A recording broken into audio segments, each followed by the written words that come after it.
அவங்க ஃபோனில் பிரச்சனைகளை பண்ணியிருக்கலாம், ஃபோன் பார்த்துட்டே இருந்து படிக்காமல் இருந்திருக்கலாம். ஸோ அந்த தாய் கண்டிச்சிருக்கலாம். இன்னைக்கு தாய் கண்டிச்சு நீ வெளியில் போனதால உன் வாழ்க்கையே இன்னைக்கு போயிடுச்சு.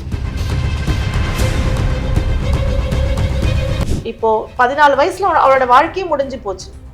அவ வந்து கர்ப்பமா இருக்கான்னும் போது அந்த குழந்தை, அந்த தாயோட வேதனையை பார்த்தீங்களா? இந்த குழந்தையோட வாழ்க்கை இங்க போய் நிற்கும்.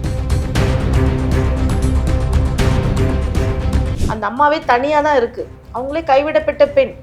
உன்னோட அப்பாவும் கிடையாது, உன்னோட தாய் மட்டும்தான். ஸோ அந்த அம்மா வந்து இப்படிலாம் செய்யக்கூடாது இல்லை முதல்ல. ஸோ ஃபோனை வந்து எடுத்துக்கிட்டா ஏன் யாருன்னே தெரியாதவர்கிட்ட ஏன் பேசுறீங்க?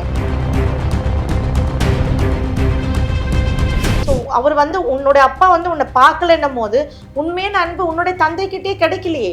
அப்போ நீ எப்படி 3வது மனுஷால்கிட்ட அதை எதிர்பார்க்க முடியும்? உங்களுடைய வாழ்வாதாரத்தை ஒரு பர்சன் கூட பாதிப்படையாத அளவுக்கு அந்த அம்மா செய்யும் போது நீங்க என்ன கொடுக்குறீங்க அவங்களுக்கு? ஏன் நீங்க உங்களையே சீரழிச்சுக்கிறீங்க? ரொம்ப கொடுமையான விஷயம்தான். அவங்க வீட்டு வந்து அவங்க வந்து ஒரு பெண்ணை வந்து அந்த பெண்ணாவே பார்க்கல, ஒரு போக பொருளாக தான் பார்த்துருக்கான். அந்த மாதிரி துணையை தான் இந்த குழந்தைங்களும் தேடி போயிருக்கு.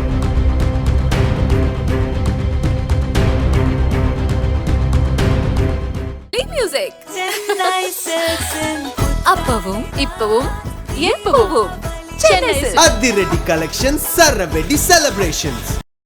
முந்திரி திராட்சை முழுசா இருக்கு. ஆச்சி பாயாசம் மிக்ஸ், ஒன்று வாங்கினால் ஒன்று இலவசம். கிங் டிவி சொந்தங்களுக்கு வணக்கம். இன்றைய சிறப்பு நிகழ்ச்சியில் நம்முடன் இணைந்திருக்கிறார் வழக்கறிஞர் புஷ்பாவதி அவர்கள். வணக்கம் மேம். வணக்கம். இப்ப சமீபத்துல பாத்தீங்கன்னா செங்குன்றம் பக்கத்துல ஒரு பெண் 2 குழந்தைகளோட தனியா வாழ்ந்துட்டு இருக்காங்க. அவங்க ஆல்ரெடி வந்து பாத்தீங்கன்னா கணவனால் கைவிடப்பட்டவங்க.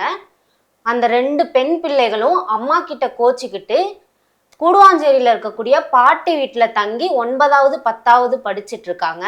இவங்க ஸ்கூலுக்கு போயிட்டு வந்துட்டு சோஷியல் மீடியாவில் இருக்கக்கூடிய இன்ஸ்டாகிராம் மூலியமா 2 பசங்கள் இவங்க 2 பேர்த்திட்டையுமே சேட் பண்ணியிருக்காங்க. அது வந்து கொஞ்ச நாள்ல காதலா மாறி இருக்கு. அதுக்கப்புறமா பார்த்தீங்கன்னா திருப்பூர் பக்கத்தில் இருக்கக்கூடிய காயரு அப்படின்ற பகுதிக்கு கூட்டிட்டு போய் 2 பெண்களையும் 2 ஆண்கள் மாறி மாறி பாலியல் பலாத்காரம் செஞ்சிருக்காங்க மேம். இதனால 14 வயசுல இருக்க பொண்ணு வந்து கர்ப்பமாயிருக்கா. இந்த விஷயத்த கேள்விப்பட்ட அவங்க அம்மா போலீஸ்ல கம்ப்ளைண்ட் கொடுத்து அவங்கள வந்து கைது பண்ண சொல்லியிருக்காங்க. இந்த இஷ்யூவை நீங்க எப்படி பாக்குறீங்க மேம்? நான் அந்த இஷ்யூ பார்த்தீங்கன்னா நியூஸ் பேப்பரில் பார்த்தேன். எனக்குமே ரொம்ப வருத்தமாக இருந்துச்சு. ரொம்ப கஷ்டமாக தான் இருந்தது அதை படிக்கும் போது. ஏன்னா குழந்தைங்க இந்த அளவுக்கு வந்து ஒரு பாலியல் பலாத்காரத்துக்கு தள்ளப்படுகிறார்கள் அப்படின்னும் போது உண்மையிலே வருத்தமாக தான் இருக்குங்க. ஏன்னு பார்த்தீங்கன்னா எவ்வளவோ நாட்டில் வந்து பார்த்தீங்கன்னா எவ்வளோ முன்னேறத்துக்கான பல வழிகள் இருக்குது, பல வழிகள் இருக்குது, சரிங்களா? அதுக்கு மூல காரணம் எதுன்னு பார்த்தீங்கன்னா கல்வி இருந்தால் நம்ம எந்த வேலை வேணாலும் நம்ம ஜெயிச்சிடலாம், என்ன வேணால் வாழ்க்கையில் ஜெயிச்சிடலாம். அதுக்கு ரொம்ப செலவும் கிடையாது. நம்மளுடைய ஒரே செலவு என்னன்னு பார்த்தீங்கன்னா டைம். நம்மளோட நேரத்தை அந்த கல்விக்காக நம்ம செலவிட்டு அதை நம்ம உள் வாங்கிக்கிட்டு நம்ம நல்லா படித்தாலே போதும். வாழ்க்கையில் நம்ம நிலைமை பல படிகளாக முன்னேறி எங்கேயோ போய் நம்ம நின்றுடுவோம், உயரத்தில் போய் நின்றுடுவோம். ஆனால் இந்த உண்மை நிறைய குழந்தைங்களுக்கு தெரியறதில்ல. படின்னு சொன்னால் ஸ்கூல் டீச்சரை திட்டுறீங்க, படின்னு சொன்னால் அம்மா கிட்ட சண்டை போட்டுறீங்க, படின்னு சொன்னால் பக்கத்து வீட்டுக்காரங்கிட்ட கோச்சிக்கிறீங்க. ஆனால் மொபைலில் பாரு அப்படின்னு சொன்னால் யாருமே சொல்லாமே மொபைலை பார்க்குறீங்க. அதுக்கு யாருடைய கைட்னஸும் தேவையில்லை. படின்னு சொல்கிறதுக்கும் நல்ல விஷயங்களை செய்யணும் சொல்கிறதுக்கும் மட்டும்தான் உங்களுக்கு ஆள்கள் தேவைப்படுது. சொன்னாலுமே அவங்கக்கிட்ட நீங்கள் கோச்சிக்கிறீங்க. முதல்ல அதை மாற்றணும். இந்த குழந்தைங்க பார்த்தீங்கன்னா இப்போல்லாம் சின்ன குழந்தைங்க. நான் வந்து ஒரு சமீப காலமாக ஒரு ஹோட்டலில் சாப்பிட போகும்போது பார்த்துட்டு இருக்கேன். ஒரு 8-9 மாத குழந்தை. அது பார்த்தீங்கன்னா அவங்க ஐபேடை கொடுத்து அது சாப்பிட்டுக்கிட்டே ஒரு டைம்ஸ் பார்த்துட்டே சாதம் ஊட்டுறாங்க. ஸோ எல்லாருமே நம்ம அந்த மொபைல் நம்மளே தான் அதுக்கு ஒரு மூல காரணமே யாரு பார்த்தீங்கன்னா அடிக்ட் ஆக வைக்கிறதே நம்ம தான். அது என்ன நினைச்சிடறாங்க, நமக்கு வேலை குறைஞ்சிரும், ஃபோன் பார்த்துட்டு சாப்பிட்டு முடிச்சிடும், நம்ம அடுத்த வேலையை பார்க்கலாம்னு நினைக்கிறோம். ஸோ நம்மளே அதுக்கு ஒரு பெற்றோர்கள் நம்மளே அதுக்கு ஒரு மூல காரணம் தானே வச்சுக்கோங்களேன். ஒரு படிப்படியாக ஒரு வயசு வரும்போது நம்ம ஒரு சில விஷயங்கள்லேருந்து வெளியில் வரணும். அந்த குழந்தைங்க வெளியில் வர்றது கிடையாது. ஒரு சில குழந்தைகள் வெளியில் வர்றது கிடையாது. அது என்ன சொல்கிறது, எல்லாமே அந்த ஒரு அட்ராக்ஷன். அதை பார்த்த உடனே அந்த இப்போ நிறைய இந்த டிக்டாக்லாம் ஒழிச்சிட்டாங்க, பேன் பண்ணிட்டாங்க. நிறைய ரீல்ஸ்லாம் இருக்கு. ஸோ அதுலேயே நிறைய நல்ல விஷயங்கள்லாம் இருக்கு. அதில் பார்த்தீங்கன்னா எவ்வளோ பேர் வந்து அவங்கவுங்க இப்போ இன்ஸ்டாகிராம்லேயே நிறைய பேர் ஆண்டர்ப்ரனர் ஆயிருக்காங்க. ஓடாத கடை கூட அதில் தான் ஓடுது. சரிங்களா? ஒரு துணி கடையில் யாருமே வர மாட்டாங்க.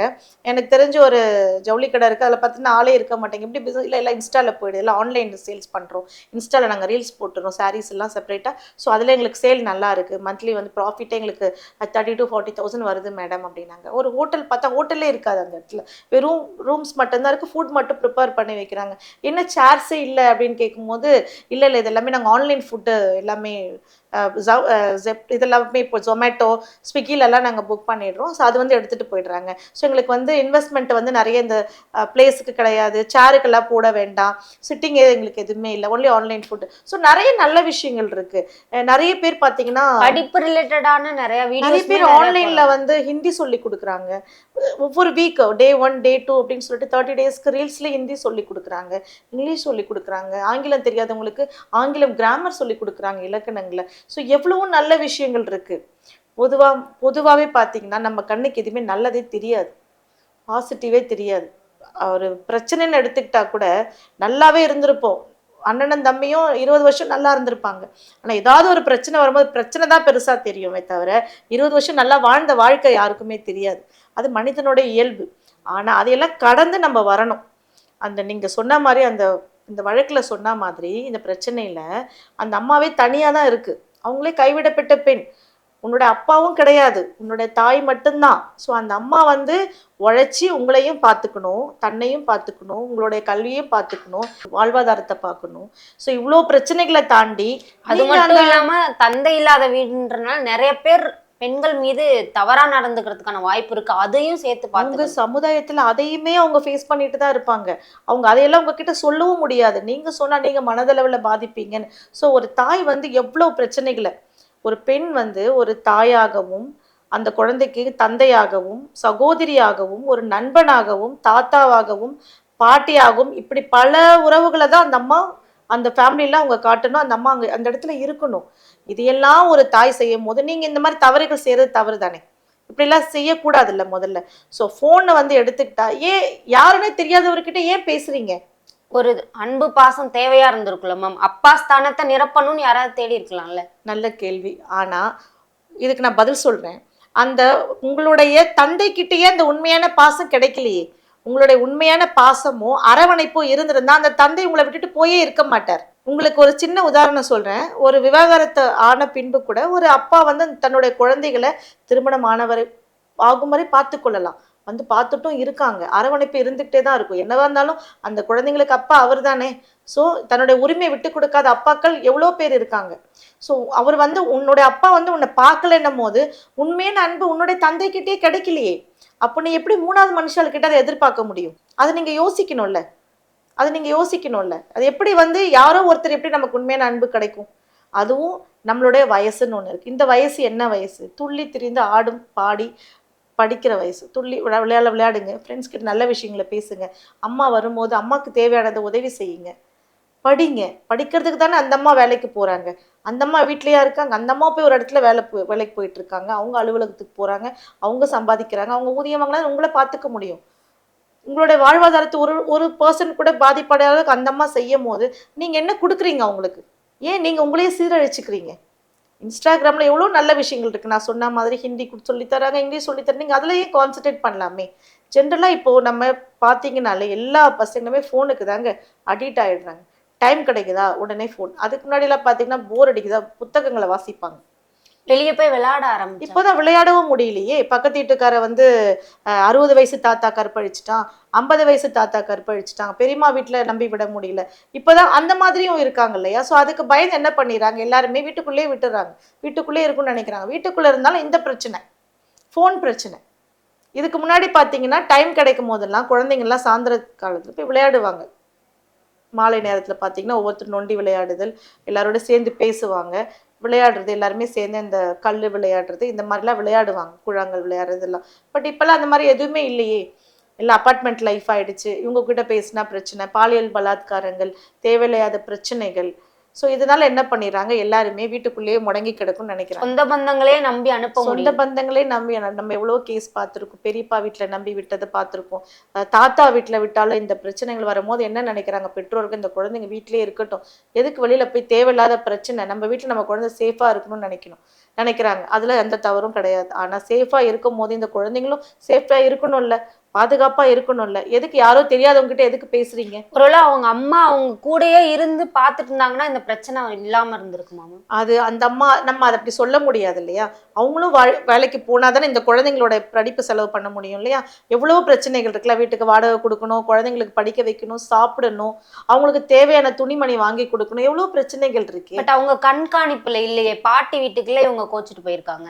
அதுதான் சொல்றேன், அந்த இடத்துலயே அந்த பிள்ளைகள் வந்துட்டு கோவத்தை காட்டுறது தவறு தானே. தன்னுடைய தாய் திட்டினாலும் அந்த தாய் திட்டுற வார்த்தைகள் வந்து நல்லதுக்கு தான் இருக்கும்னு ஏன் நினைக்கல? எந்த தாயுமே வந்து தன்னுடைய குழந்தை கெட்டு போகணும்லாம் யாருமே நினைக்க மாட்டாங்க. மேபி அவங்க இங்கே இருக்கும் போதே இந்த மாதிரி சில வேலைகளை செஞ்சுருக்கலாம், அவங்க ஃபோனில் பிரச்சனைகளை பண்ணியிருக்கலாம், ஃபோன் பார்த்துட்டு இது படிக்காமல் இருந்திருக்கலாம். ஸோ அந்த தாய் கண்டிச்சிருக்கலாம். ஸோ அதுக்காக நான் கோச்சிக்கிட்டு போயிட்டேன்னும் போது உனக்கு தாய் கண்டித்தாலும் உனக்கு இங்கே நஷ்டமாகாது. இன்னைக்கு தாய் கண்டிச்சு நீ வெளியில் போனதால உன் வாழ்க்கையே இன்னைக்கு போயிடுச்சு. ஸோ எப்பவுமே பழமொழி சொல்லுவாங்க, கோழி மிதிச்சு குஞ்சு செத்துறாதுன்னு சொல்லுவாங்க. ஓகேவா? அப்படி இருக்கும் போது நீங்கள் வந்து தாய் திட்டினாலும் அடித்தாலும் உன் தாய் தானே. இன்னைக்கு நீ அதை மீறி யாரையும் நம்பி போனதால உன் வாழ்க்கையை இன்னைக்கு சீரழிஞ்சு போச்சு. ஸோ நல்லதோ கெட்டதோ அந்த அம்மா அடித்தாலும் திட்டினாலும் நீ வீட்டில் இருந்துருக்கலாம்ல. நீ எதுக்கு யாரோ தெரியாதவங்க கிட்ட, எதுக்கு முகாந்திரமே இல்லாத பர்சன்ஸ் கிட்ட நீ பேசணும்? ஃபோனில் யாரு தெரியும்?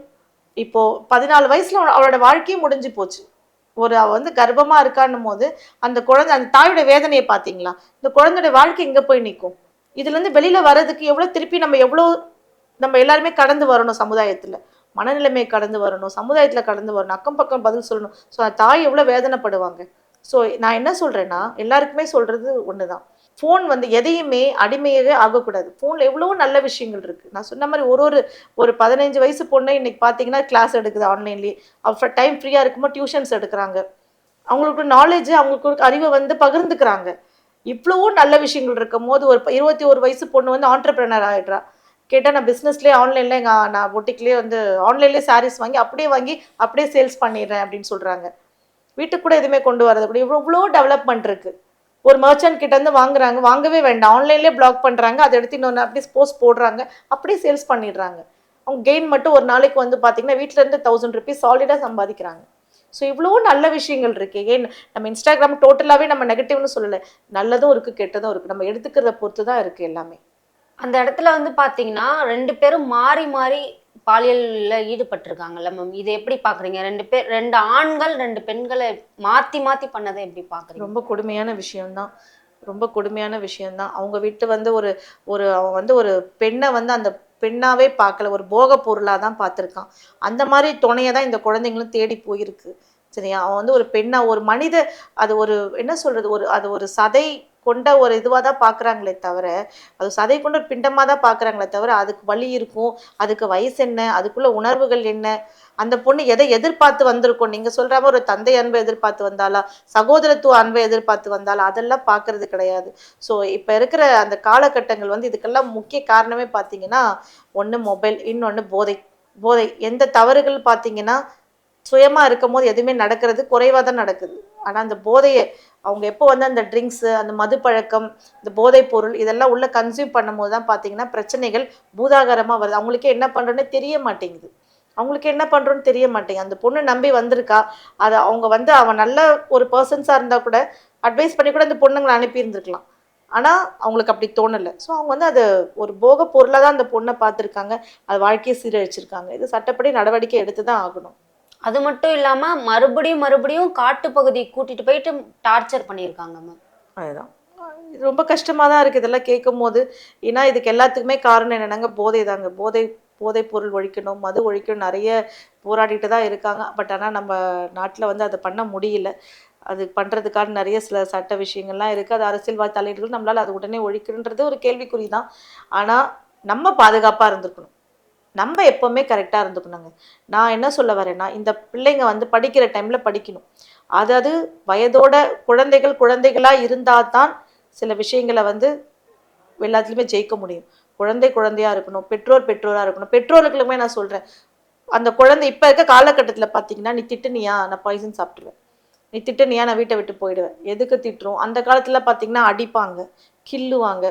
ஒரு விஷயம் தெரியலன்னா அது வர வரைக்கும் கிள்ளி தான் எங்கள் அம்மாவில் என்னை அடித்து கிள்ளி தான் வந்து அப்படியே கில்லுவாங்க. ஒரு நான் எழுதலைன்னா கூட ஓகேவா. இப்போல்லாம் அப்படி எதுவுமே பண்ண முடியல, நம்ம எதுவுமே ஹர்ட் பண்ண முடியல. என்ன நீ வந்து ஹர்ட் பண்ணிட்ட, என்னை கஷ்டப்படுத்திட்ட, உடனே அதுங்க ஒரு முடிவு எடுத்துக்குதுங்க. ஏன்னா அந்த அளவுக்கு பக்குவப்பட மாட்டேங்கிறாங்க. நெக்ஸ்ட் ஆப்ஷன் யோசிச்சுட்டே இருக்காங்க.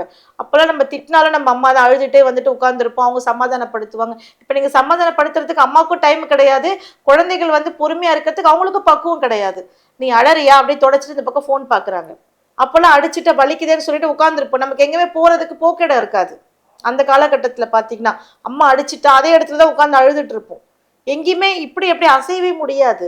இப்ப பாத்தீங்கன்னா அழறியா அடுத்த நிமிஷமே கண்ணை தொடச்சிட்டு போன் பாக்குறாங்க. இப்ப உள்ள பெற்றோர்கள் எல்லாமே குழந்தைகள்ட்ட அன்பா இருக்கிறது இல்லைன்ற மாதிரி சொல்றீங்களா? ஆமா, நான் கண்டிப்பா அப்படிதான் சொல்லுவேன். ஏன்னா அவங்களுக்குமே டைம் கிடையாது, ஆனா டைம் எடுக்கணும்னு சொல்ல வரேன். நான் பொதுவாகவே என்ன சொல்றேன்னா, அம்மாக்கள் வந்து அம்மாவா இருக்கட்டும் அப்பாவா இருக்கட்டும் தன்னுடைய குழந்தைகள் கிட்ட நேரம் செலவிடணும், டைம் ஸ்பெண்ட் பண்ணணும். அந்த குழந்தைங்களுக்கு நல்லது. இப்போ நானே நிறைய ஸ்கூல்ஸில் போய் நம்ம குட் டச் பேட் டச்லாம் சொல்லி கொடுக்குறோம் செய்கிறோம். அதே நம்ம குழந்தைங்களுக்கு சொல்லணும். இது வயசில் இது இவங்களுக்கு தெரிஞ்சிருக்கணும். இந்த குழந்தைங்க உடனே இதை செஞ்சுருக்காது, இவங்களும் இதை கண்காணிச்சிருக்கணும். ஃபோனில் அந்த பசங்க என்ன பண்ணுது, யார்கிட்ட பேசுது, என்னென்ன யூஸ் பண்ணுறாங்க, எல்லாமே நம்மளும் பார்க்கணும். நம்ம அது கொஞ்சம் டைம் எடுத்து பார்க்கணும். அந்த குழந்தைங்கள் வந்து தெரிகிற வயசு கிடையாது அவங்களுக்கு, அது புரிகிற வயசும் கிடையாது.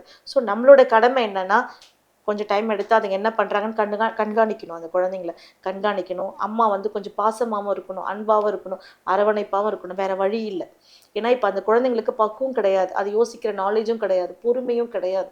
ஸோ நம்ம தான் நம்ம குழந்தைங்கள கொஞ்சம் நேரத்தை செலவிட்டு அந்த குழந்தைங்களுக்கு நல்லது கெட்டது எல்லாமே நம்ம தான் சொல்லி கொடுக்கணும். வேறு வழி இல்லை. இந்த காலகட்டத்தில் வேறு வழி கிடையாது. The mother should be an friendly, mother should be an friend, mother should be an grand mother, everything. She should be the relationship. She should be the occupy the all relationship. Mother or father.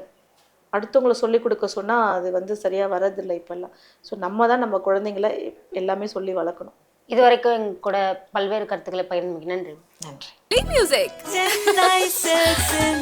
அப்பவும் இப்பவும் எப்பவும் Chennai silks. அதிரடி collections சரவெடி celebrations. முந்திரி திராட்சை முழுசா இருக்கு. ஆச்சி பாயாசம் mix 1 வாங்கினால் 1 இலவசம்.